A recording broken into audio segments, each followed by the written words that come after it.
मैंने सुनी है एक कहानी कि रामकृष्ण परमहंस के पास एक व्यक्ति आया और कहा कि आपका आशीर्वाद लेने आया हूँ, गंगा में स्नान करूँगा ताकि पाप से मुक्त हो सकूँ, कृपया मुझे आशीर्वाद दीजिए। रामकृष्ण ने कहा, गंगा तुम्हारे शरीर को धो सकती है, पाप तो तुम्हारे भीतर मन में है, गंगा उनको कैसे धोएगी। वो आदमी कहने लगा, मैंने तो सुना है कि गंगा सब पाप धो देती है। रामकृष्ण ने कहा, तुमको पता है नदी के किनारे जो खूब ऊंचे ऊंचे वृक्ष लगे हैं वो किस लिए? वो कहने लगा, मुझे नहीं पता, आप बताइए, आप ज्ञानी हैं, परमहंस हैं, आप सब जानते हैं। रामकृष्ण सीधे सरल व्यक्ति थे। उन्होंने व्यंग्यात्मक ढंग से कहा, मजाक में कहा, अपने ढंग से कहा कि पेड़ इसलिए लगे हैं कि जब तुम गंगा में डुबकी लगाओगे तो पाप तुम्हें छोड़ के चले जाएंगे, लेकिन वे झाड़ों पे जाके बैठ जाएंगे, शाखाओं पर, और डुबकी कितनी देर लगाओगे?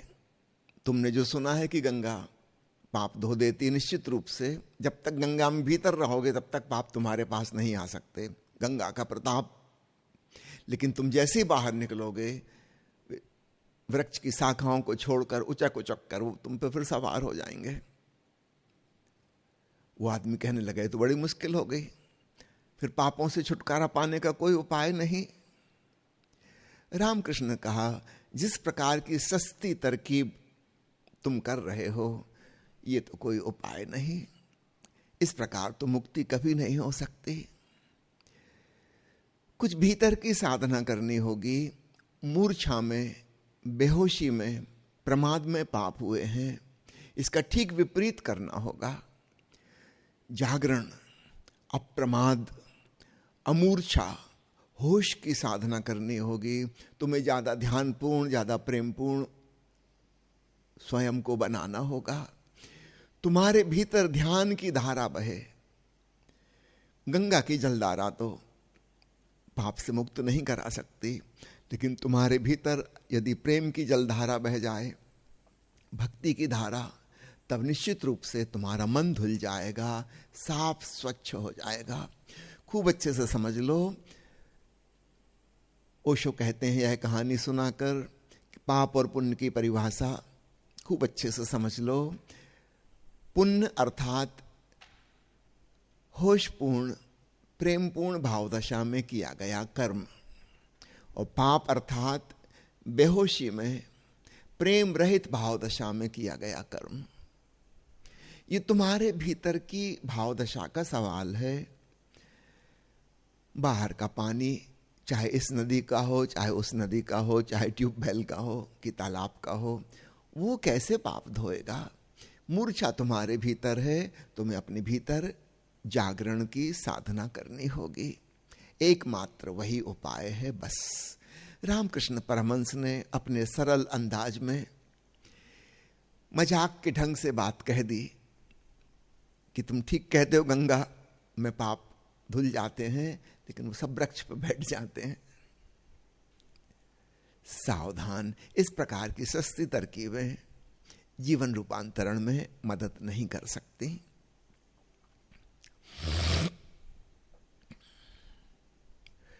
ओशो ने अपने प्रवचन में टॉलस्टॉय के जीवन का एक संस्मरण सुनाया है। रूस का महान लेखक साहित्यकार लियो टॉलस्टॉय एक दिन सुबह सुबह चर्च में पहुंचा। अभी सुबह की रोशनी भी नहीं हुई थी, बस भोर का उजाला थोड़ा थोड़ा होना शुरू हुआ था। उसने चर्च में आवाज सुनी।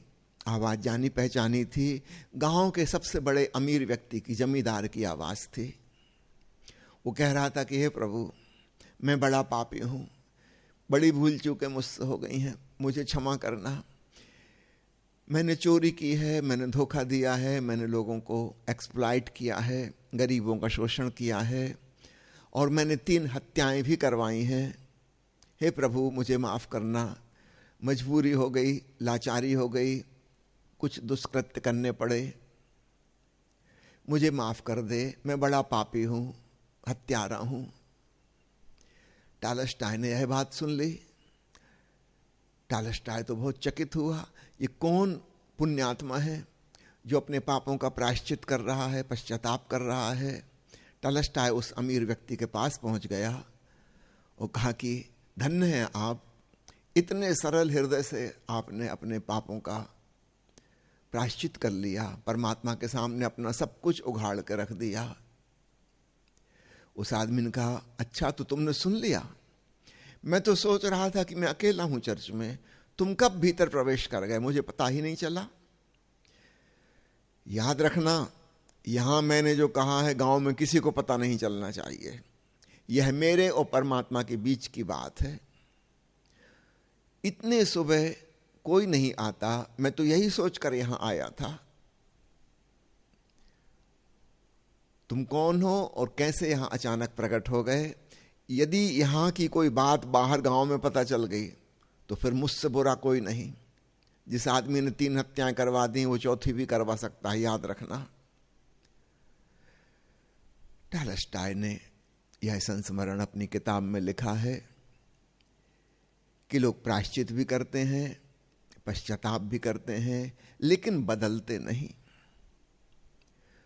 परमात्मा के संग भी धोखाधड़ी कर रहे हैं।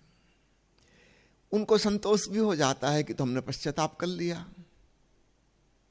हम तो बहुत सही आदमी हैं, पुण्यात्मा हैं, धार्मिक हैं, आस्तिक हैं, ईश्वर में विश्वास करते हैं, ईश्वर को अपने दिल की सारी बातें खोल के बता दी। लेकिन इनकी पूरी जिंदगी झूठ से ढकी हुई है, बड़ा आवरण, बड़ा पाखंड इनके जीवन में है। ये परमात्मा के सम्मुख जो कह रहे हैं, जो कर रहे हैं, इस पर भरोसा न करना। इनके भीतर जो बेहोश चित्त है, सोया हुआ मन है, जहां से पाप जन्मते हैं, उसकी नींद ज्यों की त्यों बरकरार है। वो चर्च आएंगे भी, चले भी जाएंगे, अपने मन को समझा भी लेंगे, सांत्वना और संतोष मिल जाएगा कि मैं तो एक धार्मिक आदमी हूं, और कुछ भी बदलेगा नहीं। भीतर ज्यों के त्यों जैसी जिंदगी उनकी पहले थी, चर्च में आने के पहले, चर्च से जाने के बाद भी वैसी ही रहेगी। चर्च में एक खास ढंग का वो व्यवहार कर रहे हैं, यह भी बहुत चालबाजी पूर्ण है, षड्यंत्र पूर्ण है। लोग मंदिर जाते हैं, मस्जिद जाते हैं, तीर्थ स्थान जाते हैं, गुरुद्वारा जाते हैं, सिनेगॉग जाते हैं, शिवालय जाते हैं, भांति भांति के धर्म स्थल लोगों ने बना रखे हैं। उसके अंदर उनका एक अलग ही चेहरा नजर आता है। वहां जो वे बात करते हैं बड़ी ऊंची, लेकिन धोखे में नहीं आ जाना। ये वही नीचे किस्म का आदमी है जिसे आप दुकान पे, बाजार में देखते हैं। ये बाहर निकल के फिर वैसे ही हो जाएगा। ये किसको धोखा दे रहा है? आदमी भी धोखा नहीं खा सकते, क्या परमात्मा धोखा खा जाएगा? पश्चाताप करने से, प्रायश्चित करने से पाप से मुक्ति नहीं हो सकती। पाप से मुक्ति का तो एक ही उपाय है, जिस प्रमाद पूर्ण मन ने पाप किए थे उसका प्रमाद तोड़ो। ज्यादा होशपूर्ण, मोर अवेयर, मोर कॉन्शियस, ज्यादा सजग और सतर्क बनो, ताकि तुमसे भूल चूक हो ही नहीं। यही एकमात्र उपाय है बस।